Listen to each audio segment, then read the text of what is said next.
What is the benefit to a believer when he affirms and accepts that Allah subhanahu wa ta'ala has knowledge of every single thing? Every single thing. How does it benefit a believer that Allah subhanahu wa ta'ala knows everything?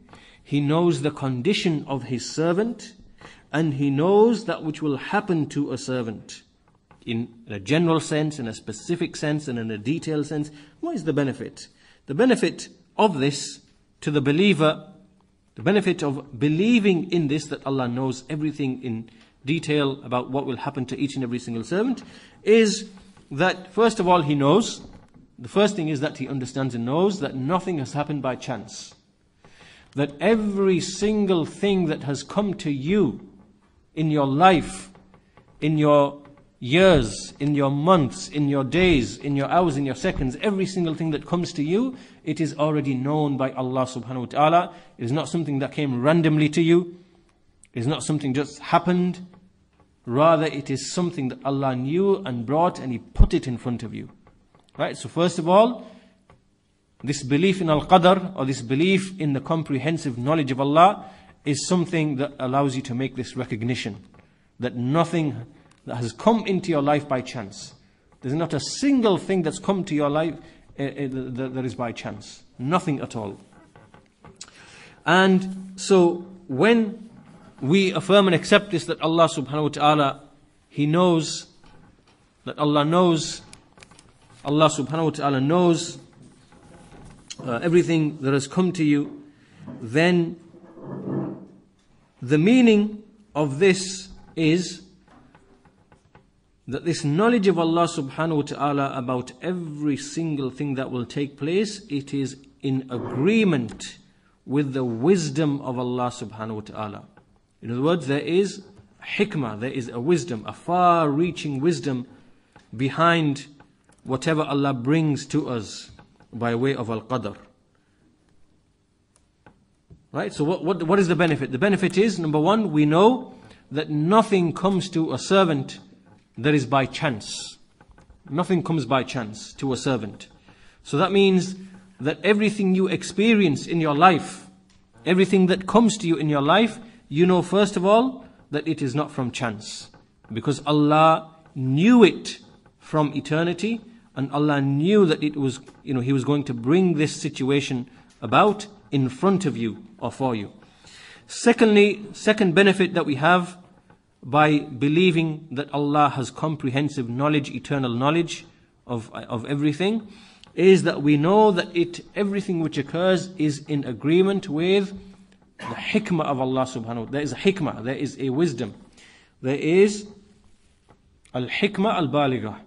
There is a far-reaching wisdom behind everything which occurs.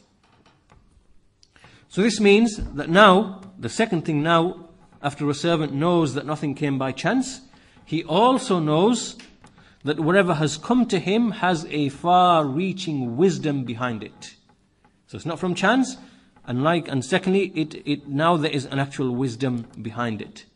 So now a servant, in terms of his affairs, everything which happens to him or around him, then he knows that there is a purpose and a wisdom behind that thing. So now, every calamity, every hardship, every goodness, every benefit, every pleasure, every sadness, and whatever else we can go on and on and on and on, every single thing that falls into these types of categories, then a person knows and recognizes this never came by chance, and there is a hikmah, there is a wisdom behind this. There is a far-reaching wisdom behind this. And in fact, this itself is the hadith of the Messenger sallallahu alaihi wasallam, is an explanation of this point or of this fact, which is that the Messenger said, when he said, "Ajaban li amri al-mu'min," how amazing and strange is the affair of a believer. In all of his affairs, there is good. So if some calamity comes to him or hardship comes to him, he has sabr, he shows patience, and this is good for him. And if some goodness comes to him, then he is grateful. He is grateful, and this is good for him.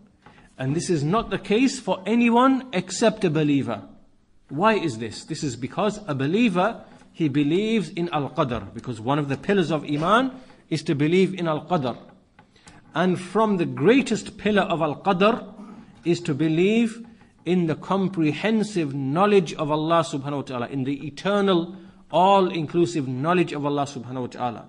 When he believes that with a firm belief, then a result and a consequence of this is that these are some of the benefits that he receives, that he knows that nothing is random, nothing is by chance, and likewise he knows that in everything which comes to him there is actually a goodness, there is a wisdom behind what Allah has brought to him, because Allah knew that from eternity.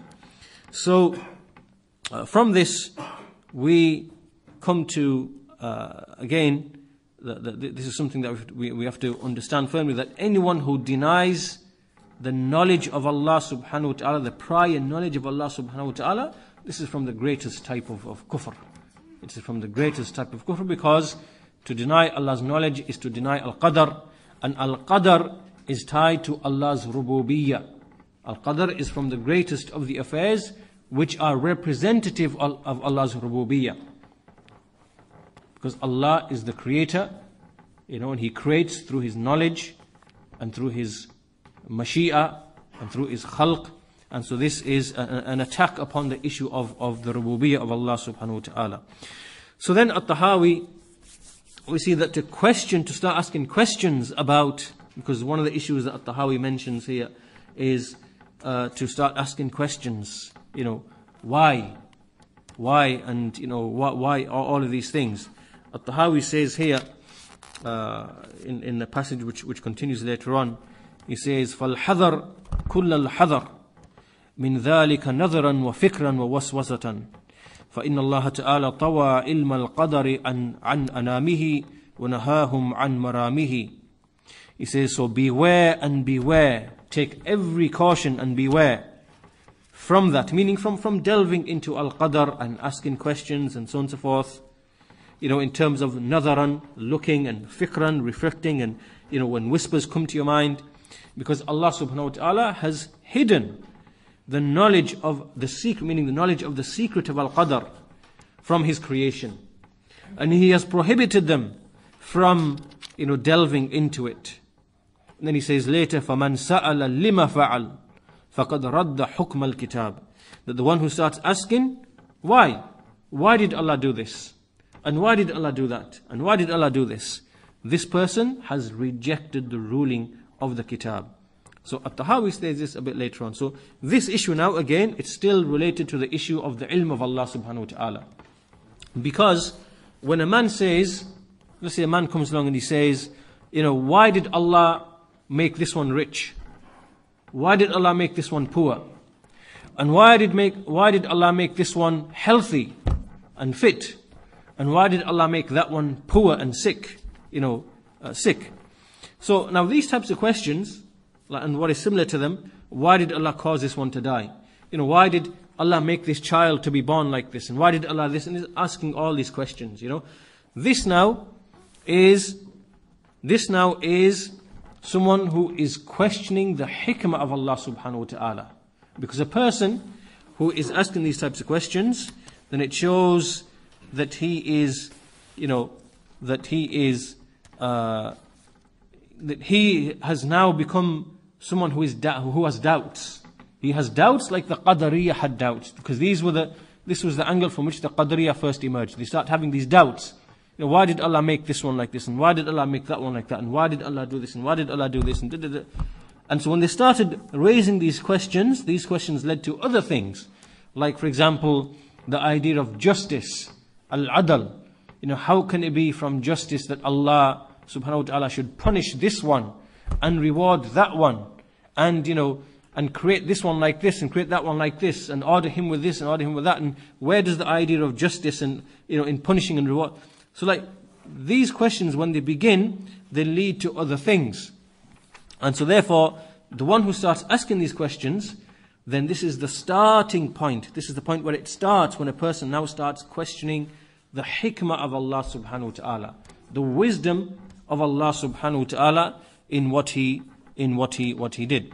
And this is because this person doesn't have certainty, there's no yaqeen regarding the ilm of Allah and the mashi'a of Allah, meaning the levels of al-qadr, that he does not have yaqeen that Allah knows every single thing, that Allah wills every single thing, and that every single thing that he does, there is a hikmah, there is a far-reaching wisdom behind every single thing that he has ordained and decreed. Right? And the issue is that they just simply do not understand it.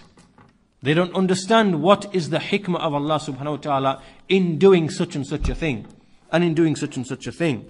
And so therefore, he becomes doubtful. And the example that is given here is to illustrate the intent here, is the example of Musa alayhi salam and Al-Khidr. So we see that in the Quran, Allah subhanahu wa ta'ala has mentioned the story of Musa and Al-Khidr. And we see that Al-Khidr was given knowledge more than the knowledge which was given to Musa alayhi salam. And Musa alayhi salam, when he began to ask questions about the actions of Al-Khidr, because Al-Khidr did certain actions, he killed a child, and he burnt a ship, and he did certain actions. That's because he had knowledge of certain things that Musa did not have. And so Musa alayhi salam, he began to ask questions, and these questions were questions that were raising issues about the actions of Al-Khidr. And so this means that the example here is that Musa alayhi salam, that when you read the story, we see that Musa alayhi salam eventually was prevented from further knowledge, because Khidr said to him that this is the point where we depart. This is it, because he promised not to ask any more questions, and so this was where that's it. We finish now. And so this story here is being used to indicate that likewise, when a person starts asking these questions, why did Allah do this? And why did Allah do that? And why is this? And why is this person suffering with this? And why is that person benefiting like this? And why is that criminal enjoying that? And why is this poor, downtrodden, righteous person like this? All these are questions that a person might ask. And we see that, and the same thing can be said, that when we see these people who always blame the rulers, for example, as to, well, what these evil, corrupt rulers, they do this and they do this and they do that and they do this and whatever. And again, really, this also is like a type of criticism of the qadr of Allah subhanahu wa ta'ala, because there are reasons why Allah has put them in that particular place. There are reasons, there are ways, there are means, there are rules, behind why things actually take place. And so to make i'tirad, meaning to criticize and to find fault with or to question the actions of Allah subhanahu wa ta'ala, or what takes place, that this really is a starting point of deviation in the issue of al-qada wal-qadar. And so we see in the Quran, Allah subhanahu wa ta'ala said, La yus'alu amma yaf'al. La yus'alu amma yaf'al. That Allah is not questioned about what He does. Allah is not questioned about what He does. Surah Al-Anbiya, Surah 21, verse 23. So the point here then, this issue here, is to ask questions and to say, lima, why this, why that, why this, why that. Then all of this is from the opening of the door of deviation in the topic of Al-Qadr. And the answer here is that a person, Allah hasn't asked you to understand the wisdom behind his actions. That knowledge hasn't been revealed to you. Allah never gave that knowledge to you. That knowledge is with Allah subhanahu wa ta'ala. The knowledge which Allah gave to you is the knowledge of the Quran and of the Sunnah and of the Ahkam and of the Ibadat, and that which is beneficial for you in this life and the next. And so that's the knowledge which Allah revealed to you for your benefit. But there is another type of knowledge that is the secret of Allah subhanahu wa ta'ala. Only Allah knows this knowledge. He never gave you that knowledge. And you are not required to understand and have that knowledge. And so when you start asking questions and saying why this and why that and why this and why that, it's because you do not understand, because that knowledge was not meant for you. It wasn't given to you. And you're not required to understand that knowledge. And so this issue then is another one that At-Tahawi raises, that a person is cautioned from asking questions as to why this and why that and why this and why that, that this is from the beginnings of the deviation in the topic of Al-Qadr. Then we see that in the passage that we are discussing, At-Tahawi said, وَكُلٌّ مُيَسَّرٌ لِمَا خُلِقَ لَهُ وَكُلٌّ مُيَسَّرٌ لِمَا خُلِقَ لَهُ. That everyone, that for whatever he was created, meaning paradise or hellfire, then it is made easy for him. Those actions are made easy for him to, pursue that particular way or path. So now, this statement of At-Tahawi, we should understand that it does not mean al-jabr. So you understand al-jabr means that we are compelled and forced to do our actions. So and this actually is taken from the statement of the Messenger sallallahu alaihi wasallam, kullun muyassarun lima khuliqa lahu. Then what this means is that Allah subhanahu wa ta'ala, we explained this before in fact, that how do we understand this statement that everyone, that his eventual destination, his actions will be facilitated to go to the eventual destination. How do we explain this, and how do we explain that this is not jabr, that a person has not been forced? The answer to this is, we have to understand two of the attributes of Allah subhanahu wa ta'ala. Al-adl wal-hikmah. Al-adl wal-hikmah. These are two attributes of Allah subhanahu wa ta'ala. So from the adl of Allah subhanahu wa ta'ala, we mentioned this in a previous lesson, from the adl of Allah subhanahu wa ta'ala is that He gave us 5 things. He gave us 5 things. First of all, He gave us fitrah. He gave us the fitrah by which we recognize that none has the right to be worshipped except the Rabb, the Ilah, and that none has the right to be worshipped except Him, and that we love this Rabb and this Ilah. This is from the fitrah. Allah gave us the fitrah. This is from His adl, from His sifa, His quality of having al-adl. Secondly, He gave us al-aql. He gave us reason. He gave us reason to identify what is beneficial for us and what is harmful for us, and to act upon that which is beneficial for us, and to keep away from that which is harmful for us. This actually is the definition of aql in Islam and in the Sharia.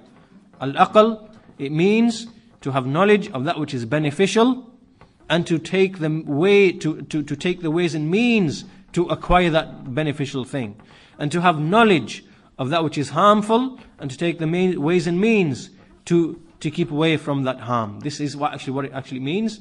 Aql, this is reason and intellect as it is defined in the Sharia, and according to how the scholars of Islam like Ibn Taymiyyah rahimahullah have explained the meaning of aql. So anyway, Allah gave us aql. So this is also from Allah's justice, al-adl, that He gave us aql. And the third thing He gave us is al-qudra. He gave us al-qudra. Al-qudra is the physical ability and the power to be able to do things, to say things, to act upon things, to refrain from things. This is al-qudra. So Allah has given us these 3 faculties. On top of this, Allah subhanahu wa ta'ala, He revealed books. Number 4, He revealed books. And number 5, He sent messengers. He sent messengers.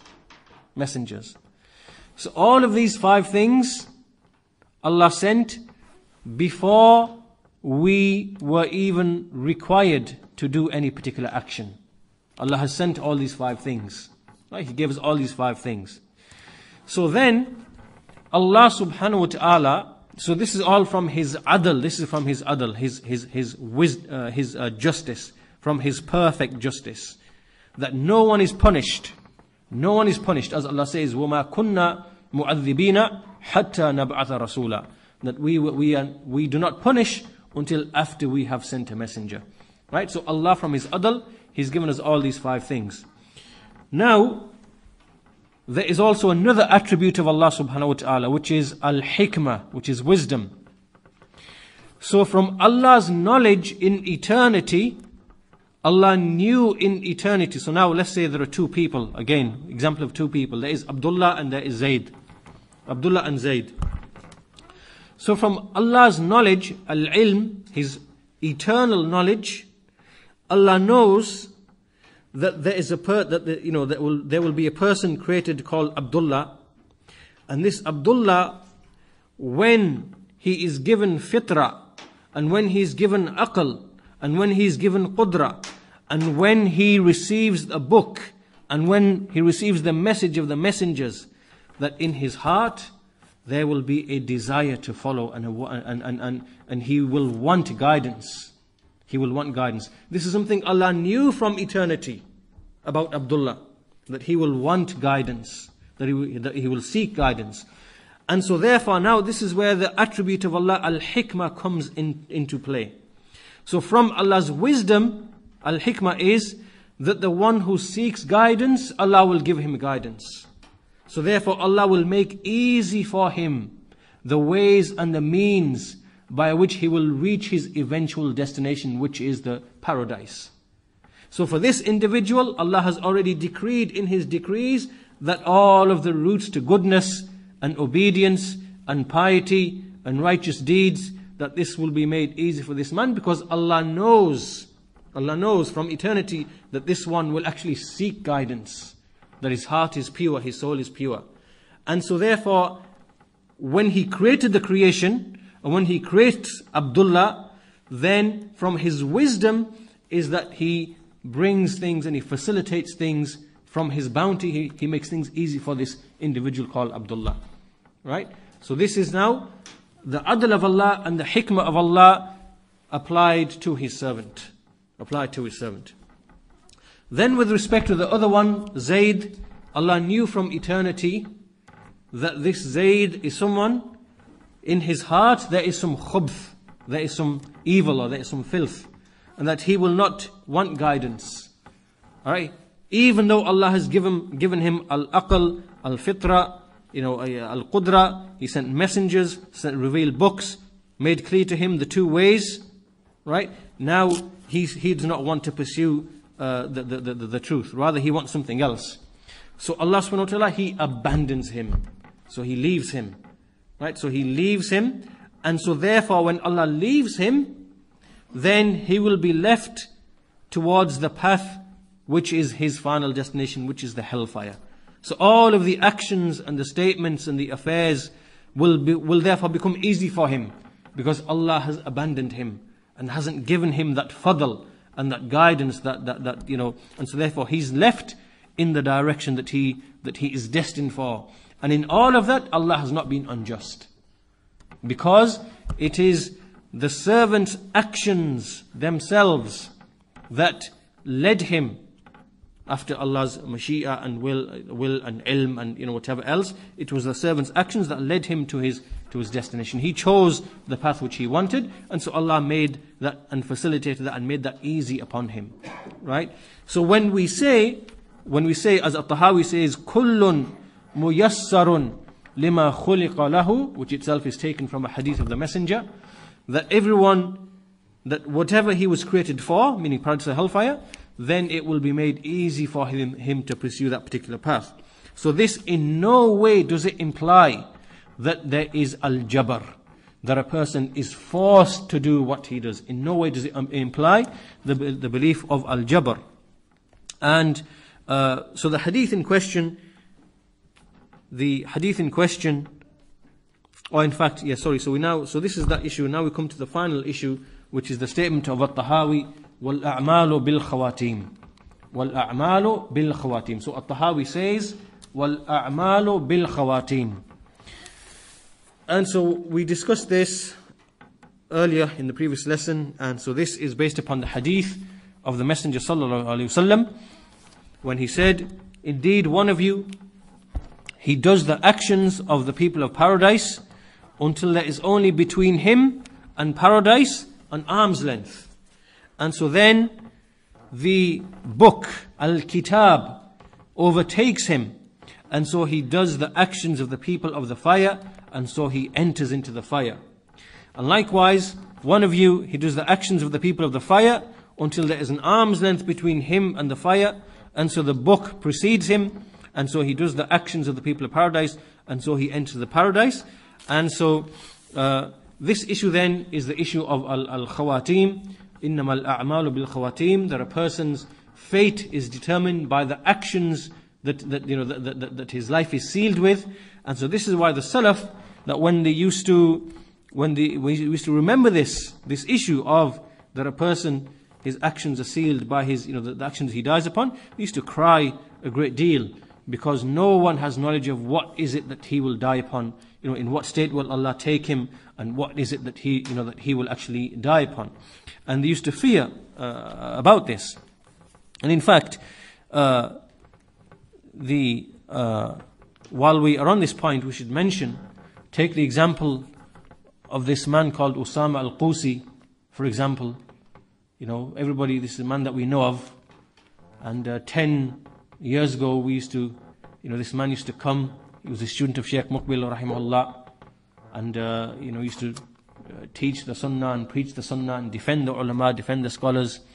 And now when you look at him, he does interviews on the TV, and got involved in this Egyptian revolution, and now he's on TV, dressed like a Westerner, suit and tie and whatever else, and he's talking about the permissibility of watching films in the cinema and things like this.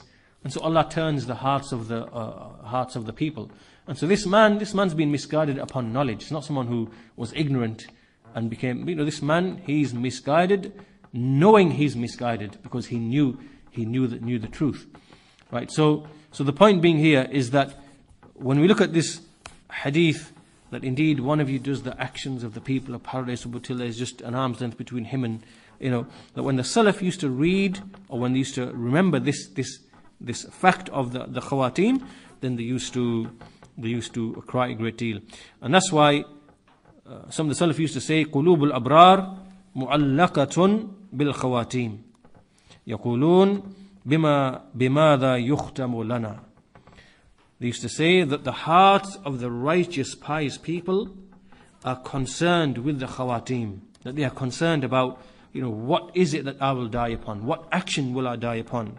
And they say, what has my life been sealed with? Meaning that he doesn't know.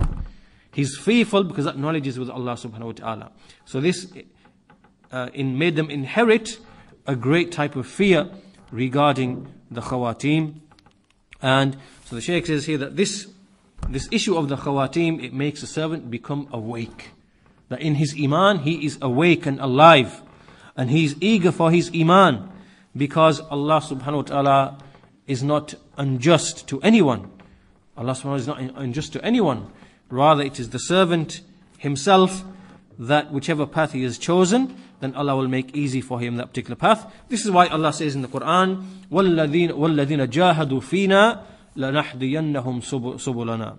That those who strive in our path, then we make easy for them, or we guide them to our paths.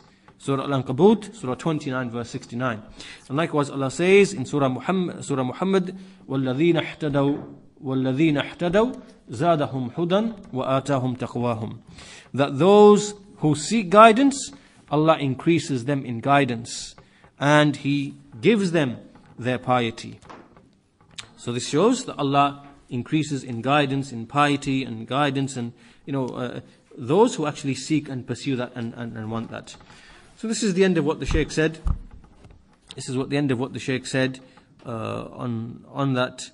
I don't know whether we have time to enter into the next. What we'll do, inshallah, is we will read the next passage of what Tahawi said, and then we'll go through it in the next lesson, inshallah ta'ala. So, Tahawi says, so now we finished وَالْأَعْمَالُ بِالْخَوَاتِيم. That's the point that we finished. We finished the explanation of Shaykh Salih al-Fawzan. We finished the explanation of Shaykh Salih al-Shaykh. So now Tahawi says, وَالسَّعِيدُ مَنْ سَعِدَ بِقَضَاءِ اللَّهِ وَالشَّقِيُّ مَنْ شَقِيَ بِقَضَاءِ اللَّهِ. That the one who is happy is the one who is happy on account of the qada of Allah. And the one who is wretched, he's wretched on account of the qada of Allah, by way of the decree of Allah subhanahu wa ta'ala. وَأَصْلُ الْقَدَرِ Sirrullahi ta'ala fi khalqihi. That the foundation of Al-Qadr, what is Al-Qadr? Al-Qadr is the secret of Allah with respect to His creation. Meaning Al-Qadr is something that is a knowledge that is hidden with Allah subhanahu wa ta'ala about His creation. Then He says, لَمْ يَطَّلِعْ عَلَى ذَلِكَ مَلَكٌ مُقَرَّبٌ وَلَا نَبِيٌّ مُرْسَلٌ. That no one has come across that knowledge. No one has that knowledge. Neither a near angel nor a prophet which has been sent. Meaning that this knowledge of Al-Qadr is something that is only with Allah subhanahu wa ta'ala. No one else has been given it. Neither an angel nor a prophet. It is the secret of Allah subhanahu wa ta'ala. وَالتَّعَمُّقُ وَالنَّظَرُ فِي ذَلِكَ ذَرِيعَةُ الْخِذْلَانِ وَسُلَّمُ الْحِرْمَانِ وَدَرَجَةُ الطُّغْيَانِ. That to start pondering and reflecting in that is a path towards being abandoned. Being abandoned. And it is a step towards being prevented. And it is a level toward, or it is a means towards oppression. At-tughyan, oppression. So in other words, like we said before, when a person starts asking questions, why this, why that, and start reflecting deeply about, trying to understand what's happening, then all of this is a path towards, being prevented and being abandoned and falling into oppression. So he says, فَالْحَذَرَ كُلَّ الْحَذَرِ مِنْ ذَلِكَ نَظَرًا وَفِكْرًا وَوَسْوَسَةً. That beware with every caution from that you start thinking, reflecting, and in terms of the waswasa or whispering that comes to your mind, beware of all of that with respect to the issue of Al-Qadr. فَإِنَّ اللَّهَ تَعَالَى طَوَى عِلْمَ الْقَدَرِ عَنْ أَنَامِهِ وَنَهَاهُمْ عَنْ مَرَامِهِ. That indeed Allah, the Exalted, has hidden the knowledge of Al-Qadr from His creation. And He has prohibited them from delving into it. كَمَا قَالَ تَعَالَى فِي كِتَابِهِ, as Allah says in His book, لَا يُسْأَلُ عَمَّا يَفْعَلُ وَهُمْ يُسْأَلُونَ. That He will not be asked about what He does, but they will be asked. فَمَنْ سَأَلَ لِمَ فَعَلَ فَقَدْ رَدَّ حُكْمَ الْكِتَابِ. So anyone who asks, why did Allah do this? Why did He do this? And why did He do that? And why did He do this? Then he has rejected the ruling of the book. Meaning this ayah in the Quran, لا يسألوا عما يفعل وهم يسألون. That he is not to be asked what he does, but they will be asked.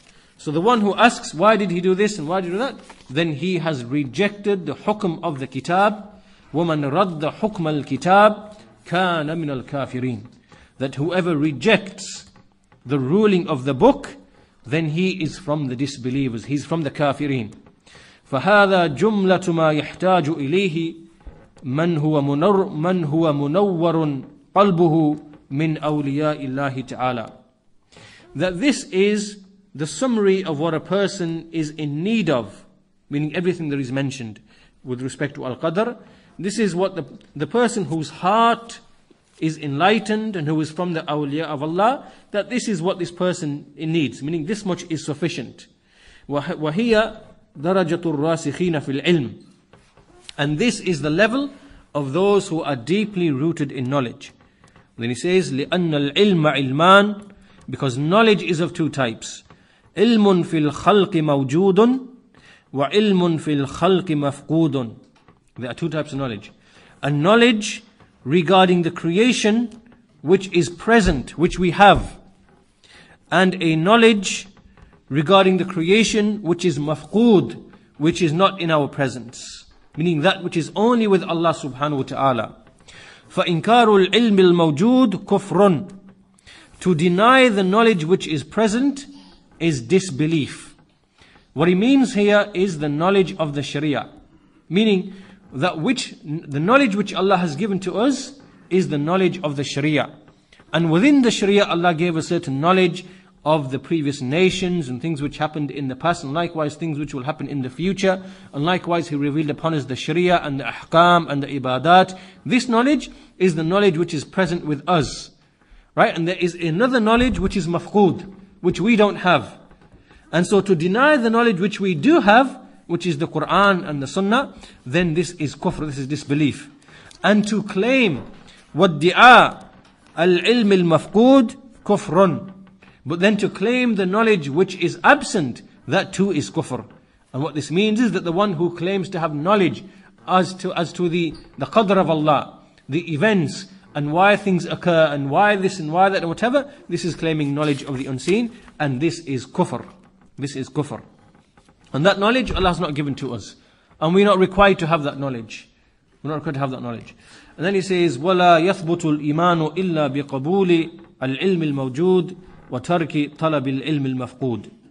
That a person's iman will not be firmly established except by accepting the knowledge which is mawjood, meaning the Quran and the Sunnah, and that knowledge which Allah has given to us about Al-Qadr in the Quran and the Sunnah, and to abandon seeking the knowledge which is mafqood, meaning to abandon seeking knowledge which is absent, meaning that which is only with Allah and which is the secret of Allah subhanahu wa ta'ala regarding Al-Qadr. So to abandon seeking that particular knowledge. So this passage is the passage that At-Tahawi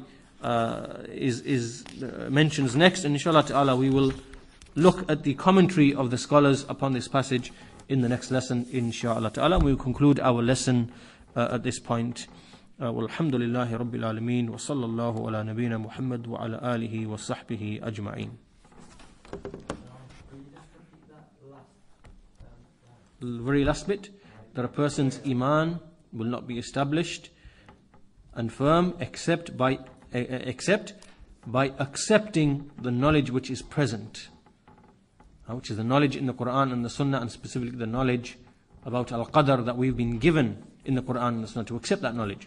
وَتَرْكِ طَلَبِ الْعِلْمِ الْمَفْقُودِ, and to abandon pursuing or seeking that knowledge that which is actually absent, which is not present, meaning that which is only with Allah subhanahu wa ta'ala regarding Al-Qadr and the secret of Al-Qadr.